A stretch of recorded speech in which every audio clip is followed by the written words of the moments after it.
So first I would say I would let go of the intention, because this is where I think this is the most common response is, well, that's not what I meant. That's not what I intended. And so people are defensive, right? And you're so sensitive. That's not what I meant. Like, you interpreted this incorrectly.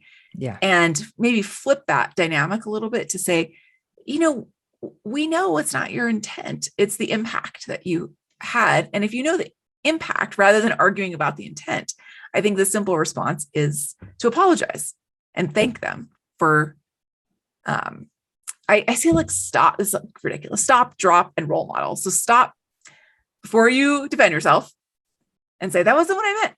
Just give yourself a moment, take a breath, pause, drop an apology or thank you. Thanks for telling me that. I apologize. And then role model to other people in the room this behavior of, like, I'm going to learn more about that.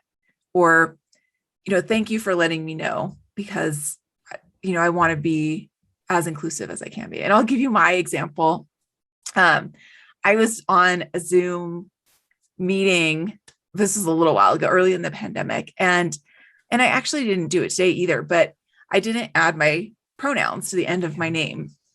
And so someone in the Zoom unmuted and said, and in front of like 100 people, it's, for someone who's talking about inclusion, it's not very inclusive that you didn't put pronouns after your name.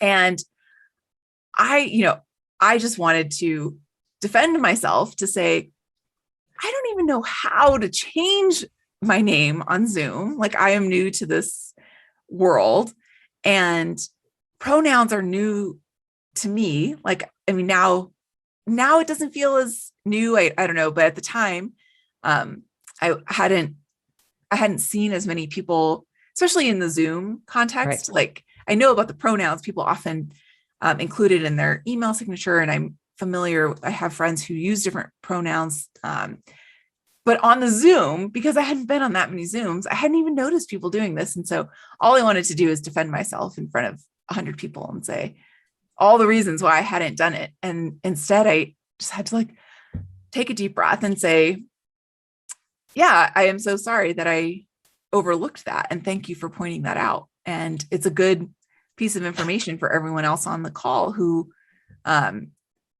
maybe didn't know how that can be perceived by others.